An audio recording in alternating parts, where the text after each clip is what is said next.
By the 7th day of the march, and what felt like the 1,000th field, running water had become a rarity. Soldiers' legs bled from insect bites. Fleas plagued the men worse than they did the horses. The squires saw to it that the horses were brushed and cleaned. The men would figure something out. That something was simple enough.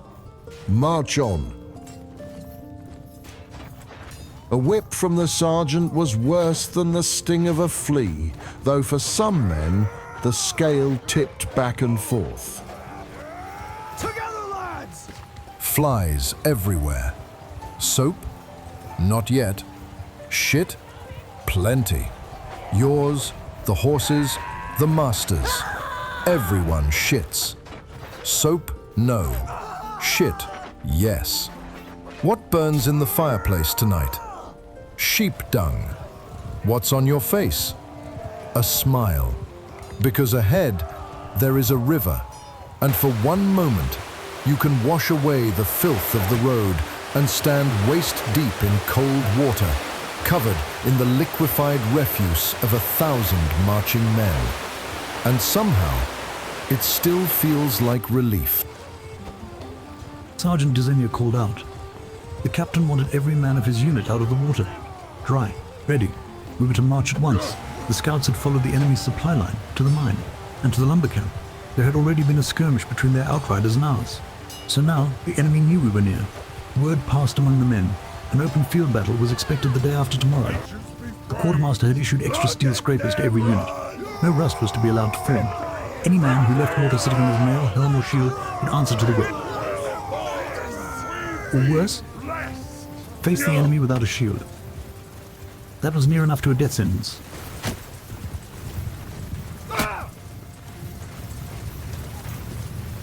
Battle came, and it raged through the day. Metal sang as plate struck plate. War horses reared, screamed, and drove forward.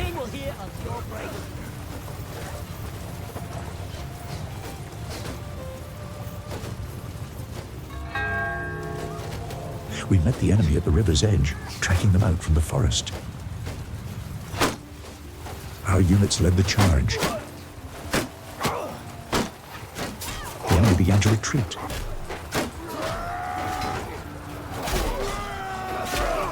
Our company caught a few stragglers, a kick, a swing of the blade, and they fell. Then came the arrows.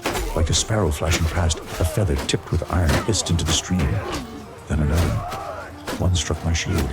Another buried itself in the shoulder of my companion. Only then did we see them, archers perched on a boulder along the riverbank, firing down on us as we waded knee-deep through the current. The river pulled hard at our gear, shield, sword, mail. Every step was a struggle. The water dragged at us, and still the arrows kept falling. By dusk, the enemy had withdrawn into the forest. But the war did not end there. Months dragged on. We would take the lumber camp, then press toward the mine. The enemy would rally, throw us back, reclaim the camp, and force us once more into war camp. Then we would creep forward again, through the valley, through the mud, through the smoke. 1 week we drove them from the mine shafts. The next, we lost the timber. Each side gained ground, lost it again, and paid for every yard in blood. Another 30 days passed. Daily skirmishes turned the land into a place of fighting over the dead. In the end, both sides agreed to gather the bodies after each major battle. A cart and horse would come. The dead would be collected and buried together in a mass grave high in the mountains, a crypt overlooking the valley. Pilgrims from either side may walk that path for eons to come. No man wished to rule a valley made poisonous by corpses. Leave enough bodies in the sun, and even the land itself begins to sicken. The battle came, and it raged through the day. By dusk, the enemy had fallen back behind their fortifications, but the war did not end there.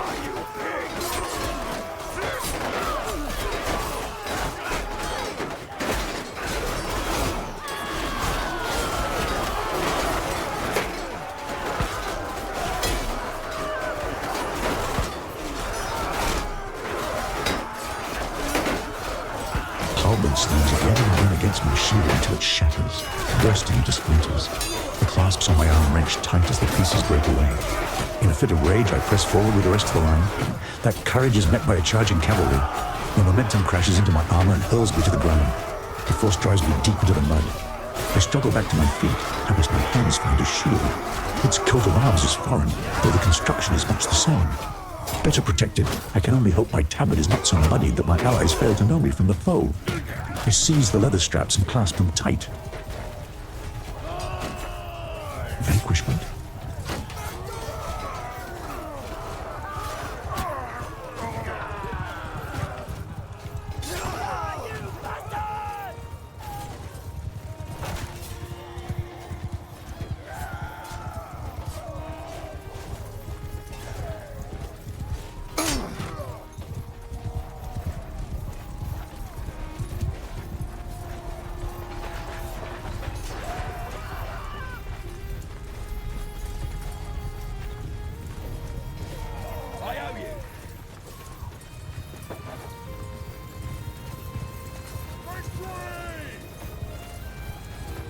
That evening, the soldiers spoke in low voices of the fighting.